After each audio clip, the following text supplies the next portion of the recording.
Hello নমস্কার, welcome to it's by Madhulika, easy and tasty recipes by Madhulika. আজকে আমি বানাচ্ছি চিকেন স্যান্ডউইচ দুরকমভাবে। দুরকম স্যান্ডউইচের জন্যেই আগে চিকেনটাকে সিদ্ধ করে নিতে হবে। আমি এক এক রকম স্যান্ডউইচের জন্যে একটা করে চিকেন ব্রেস্ট সিদ্ধ করে নিচ্ছি। কড়াইতে প্রথমেই দিয়ে দিলাম চিকেন ব্রেস্টটা, তারপরে অর্ধেকটা পেঁয়াজ এরকম টুকরো টুকরো করে কেটে দিয়ে দিচ্ছি।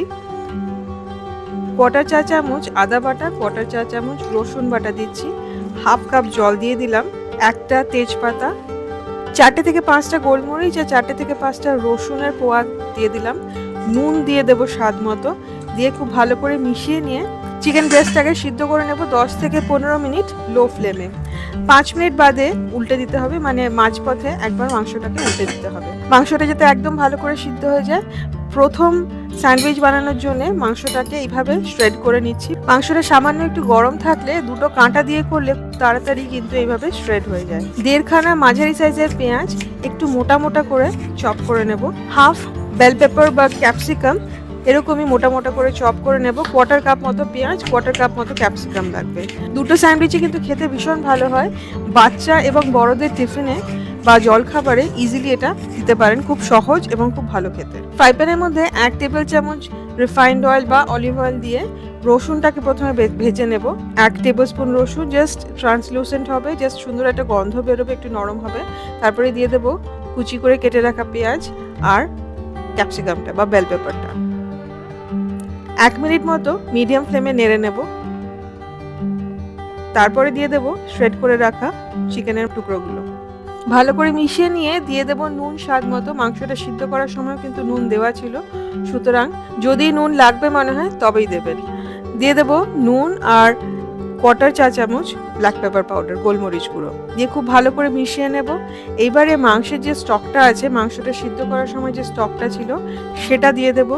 দিয়ে ততক্ষণ রান্না করব যতক্ষণ না মাংসটা একদম মাখা মাখা হয়ে আসে, জলটা পুরো শুকিয়ে যায়। জল যাতে আর না থাকে, জল থাকলে কিন্তু খেতে ভালো লাগবে না। মাংসের এই মিক্সচারটা একদম রেডি। ঠান্ডা করে একটা বাটিতে নিয়ে নেব। এবারে এর মধ্যে এক এক করে মেলাবো মেয়োনিজ 1.5 টেবিল স্পুন আর হট সস 1 চা চামচ। যদি আপনারা চান কেচাপও দিতে পারেন।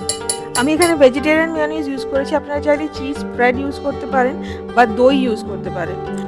খুব ভালো করে মিশিয়ে একটা মাখো মাখো মিশ্রণ তৈরি হবে। স্যান্ডউইচের ভেতরের মিশ্রণটা ড্রাই হলে কিন্তু খেতে ভালো লাগে না, একটু নরম একটু মাখো মাখো হলেই খেতে ভালো লাগে। আমি এখানে স্যান্ডউইচ ব্রেড ইউজ করেছি। স্যান্ডউইচ ব্রেডের একপাশে মাখন লাগিয়ে নিচ্ছি। আমি বাচ্চাদের জন্য স্যান্ডউইচ করলেই খালি মাখন লাগাই, নাহলে কিন্তু মাখন না লাগিয়েও এটা করা যায়, খুব ইজিলি করা যায় এবং সেটাও খেতে কিন্তু যথেষ্ট ভালো হয়। পাউরুটির মাখন লাগানো দিকটা উল্টে নিয়ে অন্য পিঠে বা ছড়িয়ে দেব চিকেনের মিশ্রণটা। সমান করে ছড়িয়ে নিতে হবে, একটু বেশি করেই দেবেন, খেতে কিন্তু তাহলে ভালো লাগবে। এইবারে অন্য স্লাইস যে ব্রেডটা আছে সেটা দিয়ে ঢেকে দেব। মাখন লাগানো পিঠটা কিন্তু বাইরের দিকে থাকবে, মানে মাখন লাগানো পিঠটা কিন্তু গ্রিল হবে, সেই জন্যই মাখনটা লাগানো হয়েছে, যাতে গ্রিল হলে খেতে সুস্বাদু হয় এবং গ্রিলটাও খুব সুন্দর করে হয়। এক পিঠ হয়ে গেলে উল্টে দিয়ে আরেক পিঠ বানিয়ে নিতে হবে, একদম গোল্ডেন ব্রাউন হওয়া অবধি। খুব ক্রিস্প হবে এটা, মাখন না লাগালেও কিন্তু এরকমই ক্রিস্প হবে, আপনারা মাখন না লাগিয়েও করে দেখবেন। আমি এটাকে সার্ভ করছি টমেটো কেচাপ আর পোটাটো ওয়েফার্সের সাথে বা পোটাটো চিপসের সাথে, ফ্রেঞ্চ ফ্রাইজের সাথেও সার্ভ করলে কিন্তু খুব ভালো লাগে। আমি আজ যে দুটো স্যান্ডউইচের রেসিপি শেয়ার করছি আপনারা অবশ্যই ট্রাই করবেন এবং আমাকে কমেন্ট করে কিন্তু জানাবেন যে কেমন লাগলো আপনাদের। তাহলে আমি আরও বেশ কয়েকটি স্যান্ডউইচের রেসিপি শেয়ার করব। আমি নিজে স্যান্ডউইচ খেতে খুব ভালোবাসি, তাই নানান রকম স্যান্ডউইচ আমি বানিয়েই থাকি।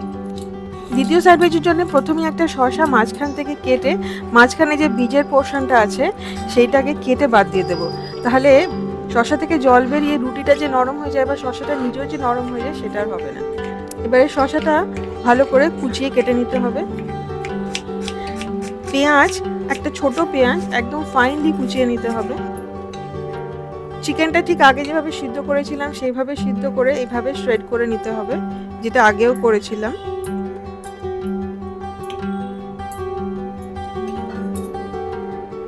একটা বাটির মধ্যে প্রথমে নিয়ে নেব সিদ্ধ করে রাখা রসুন, যেটা মানে চিকেন সিদ্ধ করার সময় যে রসুনগুলো দিয়েছিলাম সেগুলোকে এরকমভাবে ম্যাশ করে নিচ্ছি। দিয়ে দেব শ্রেড করা চিকেনগুলো। এইবারে এক এক করে দিয়ে দেব পেঁয়াজ কুচি। এই পেঁয়াজ কুচিটা কিন্তু আগের পেঁয়াজ কুচির থেকে অনেক ফাইন করে কাটা, আর শসা কুচি। মেয়োনিজ দিয়ে দেবো 1.5 টেবিল স্পুন, গোলমরিচ দেবো 1 চা চামচ, নুন যদি লাগে তাহলে দেবেন। আমার এখানে টেস্ট করে মনে হয়েছে নুন আর লাগবে না বলে আমি আর দিইনি।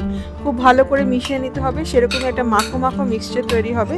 এখানে আর মাংসটাকে আমি রান্না করছি না, এখানে একদম ডাইরেক্ট এইভাবে করছি। যদি সকালবেলা বাচ্চাদের টিফিনে দেন তাহলে সিদ্ধ করা মুরগির মাংস দিয়ে 10 মিনিটে কিন্তু এইভাবে স্যান্ডউইচ বানানো হয়ে যাবে। এই স্যান্ডউইচটা বানানোর সময় আমি রুটি 4-5টা কেটে ফেলে দিচ্ছি, আপনারা চাইলে রেখে দিতে পারেন। এইবারে রুটির ওপরে মাংসের মিশ্রণটা ছড়িয়ে দিয়ে কেটে সার্ভ করব ওয়েফার্স, পোট্যাটো ওয়েফার্স বা ফ্রেঞ্চ ফ্রাইজের সাথে। এই স্যান্ডউইচটা আমি গ্রিল করছি না, তবে আপনারা যদি চান অবশ্যই গ্রিল করতে পারেন, তবে শসা থাকলে আমি স্যান্ডউইচটা গ্রিল না করারই চেষ্টা করি। তৈরি হয়ে গেল দুরকমভাবে চিকেন স্যান্ডউইচ। রেসিপিগুলো ভালো লাগলে প্লিজ লাইক করবেন, শেয়ার করবেন। আমার চ্যানেল ইটস বাই মধুলিকা অবশ্যই সাবস্ক্রাইব করবেন। সাবস্ক্রাইব করার সময় বেল আইকনটি প্রেস করতে কিন্তু ভুলবেন না। খুব ভালো থাকবেন, ভালো ভালো রান্না করবেন। দেখা হবে খুব শিগগিরই একটা নতুন রেসিপি নিয়ে। Thank you, happy cooking.